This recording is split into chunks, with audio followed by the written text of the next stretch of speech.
Adam Kinzinger, I know, Congressman, is on the phone right now. We're glad that you are safe. If you could tell us what you are experiencing right now and what did you go through throughout the day? It's a disaster. I mean, look, I was on the floor, and when I saw this kind of building, look, I have been warning for weeks of violence on the 6th. It's part of the reason I've been so outspoken because of this coming. So I went back to a different location that I won't say, and I've been riding it out there. But I'll tell you, the scene here is sad. This is a sad, sad day. I've never seen anything like this. I've seen protesters try to breach the Capitol before, and to watch, some clown sitting in the seat on the Senate like it's, some fourth grade thing. It's a complete disaster, and there is absolutely going to be a real stain from this day. We were speculating about how someone might breach the Capitol building, but I understand from Clarence Page that some windows were broken. They were breaking out the windows and climbing through the windows to get in, correct? Yeah, and I think so. And I'll tell you, if you look at Twitter, at what's been even trending on Twitter, people have been talking about this for weeks. They're calling it the equivalent of 1776. Why? Because, you don't like your tax rates? That's why you have a 1776 moment. It's a complete disaster. The president bears a ton of responsibility for convincing people that Congress can somehow magically change an election, which we know is false, and leaders bear a responsibility for going along with it because they didn't have the courage to tell people the truth. Congressman, you use some strong language on Twitter in describing what we're seeing here, and I just wonder if now, 40 minutes after you tweeted that, if you still feel the same way or stronger. You use the word coup. Yeah, I think it is absolutely a coup attempt. I mean, if we were watching these things happen, if we were seeing protesters occupy a Capitol, if we were seeing the things that were being said in any other country, it would be a coup attempt. That's what this is. Now, it won't succeed, of course, because the guardrails of the democracy are strong. Law enforcement is brave, but that's what this is. And quite honestly, when we get past this kind of low level on the Maslow's hierarchy of needs of survival, there's going to be real, I think, hell to pay in certain leadership circles. Congressman, it's been reported that a request for National Guard to come out has been denied by the Department of Defense. Can you shed any light on that? Is that what you hear? Do you know it to be different? I've heard the same thing. I've heard that it's just now been agreed to be deployed. The National Guard actually should have been here yesterday because, like I said, I knew this was coming. I don't have any special access to anything.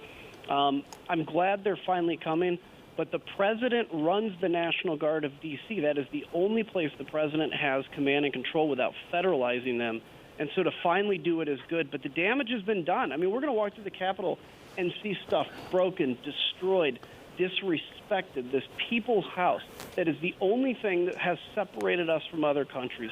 We have a lot of work to do to restore it. We will restore it, but this is absolute clown show. And for people who don't understand the political price that's been paid by people who go against President Trump and who have called this for what it is, which is basically an attempt by some in the Republican Party to provide false hope that the election would be overturned. You've actually, over the last few weeks on Twitter, been doing a point-by-point takedown of the arguments, and you're getting a ton of backlash, aren't you?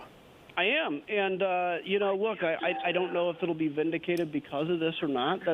I don't do it for any political reason, but it's the reason I became a Republican, and the thing I take into account every day I come to Congress is the defense of this country, the precious institutions that are fragile. And I got a ton of backlash. I get death threats. I get called a Democrat because, I somehow believe that Joe Biden won an election. This is the result of placating the garbage conspiracy theories we've been hearing. And it's time for us as Americans, and especially as Republicans, to wake up, see the damage we're doing, and actually really think again about what our oath is and stop using it as a prop and actually use it as a guiding light. Congressman, I don't know if you can answer this question. It's Paul Lisnick again. One of the purposes of today may have been to delay, to stop these proceedings from going on, even though the law requires that they happen today on January 6th. Is it your sense that, assuming this is put down, ended somehow today, tonight, does Congress go back to business tomorrow and continue with this proceeding? What sense do you have about that? Yeah, look, the People's House will always survive, and we will. Whether it's in a damaged Capitol building or somewhere else, we will. And by the way, anybody now that objects to this, it was despicable prior to this. Now, if you still have people objecting, that's disgusting. Congressman, I wonder if you could talk about the contrast between the president holding a rally and really galvanizing his supporters this morning, and then an hour later, here they are outside the Capitol building, and now he's saying everyone must be peaceful. Eric Trump, in fact, just tweeting, prosecute all of these people, anyone that crosses the line. Yeah, I mean, look, it's the president owns this. For 4 years, he's been misleading people, and then, the difference and the thing that I'm so aggressive about is, prior to this, it's issues and tone, right? Issues and tone are one thing. But after this, it's undermining the very underpinnings of democracy.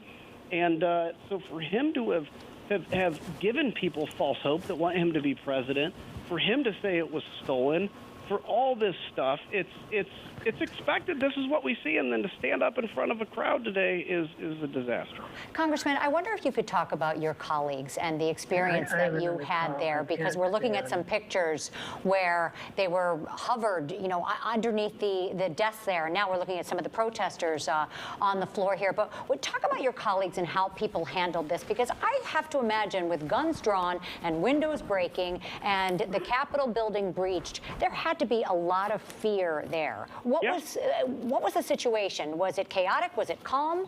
So I kind of saw this happening before it really happened. So I left the House floor and went to a different location where I'm at now. My friends that were there, it was frightening, right? I mean, you had guns drawn. You had the police basically retreat into a position of protecting members. They were throwing escape hoods on, which exist like one of those like doomsday things. And so I hope, I'm glad everybody's safe. I hope this wakes people up to what we have said for so long. From a practical perspective, Congressman, what happens now for those Republicans, including Senator Ted Cruz and Josh Hawley of Missouri, who have said that they're, going to lead the effort to object? Is there any, given these scenes unfolding right now, is there any way that effort proceeds? Well, they need to find constitutional Jesus, and then I hope that this leads to their, the end of their short-lived presidential aspirations that they've been giving people false hope to try to feed. But I don't know. I've been surprised in good and bad ways out here. All I know is my mission is singular, and that is to restore the GOP to a party that doesn't feed evil and instead simply tries to inspire people to a better future. That's it. Congress, I just want to take you back in time for a little bit. Curious, we talked earlier about the fact that the Capitol Police is trained for this. They're drilled for this. Ever since 9/11, there's a lot of procedures. Did you have a sense when this began that you all were, was there a calmness, a procedure that seemed to be in place for handling everybody who was in the chambers? No, I'll actually say that I think a lot of people were kept in the dark. And when we game time this at the end, I think that's going to be something that comes out of it. How did this happen? How come people were kind of left in the dark? I was talking to colleagues that didn't even know that they had breached the perimeter because, they were continuing with debate on the House floor. And so, it's obviously going to take a lot of looking back and figuring out how to do it different. It's a tightrope we walk because it is the people's house. We want to have access to the people's house. At the same time, you can't have a situation like you see in Belarus in the United States of America. Congressman, pardon me for one moment. I want to report some breaking news here. President Trump has, in fact, called in the National Guard and other federal law enforcement officials to help at the U.S. Capitol after his supporters, of course, had stormed the building. That's according to the White House press secretary. So we had been reporting that the National Guard was not going to go in and help, but just now the president has ordered that the National Guard go in to help. Capitol Police, D.C. Police, and Virginia's governor is sending law enforcement as well to help out in these efforts. And so far, we understand one person has been shot. We don't have any great detail on that yet. And perhaps, Adam, do you have any more on that?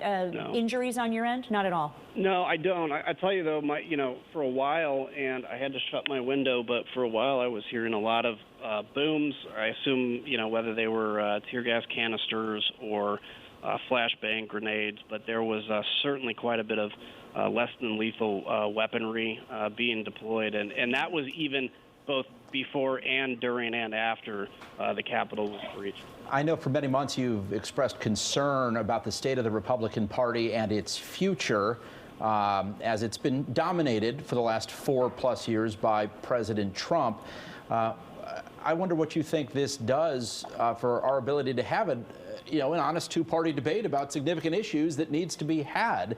I wonder if today gets held over the Republicans going forward, and whether or not that's a concern. You've been one out there saying, hey, we need to get back to our roots. Yeah, I think it will certainly have an impact. I certainly think if hardcore supporters of President Trump think this is going to somehow solidify his leadership of the party, that was wrong.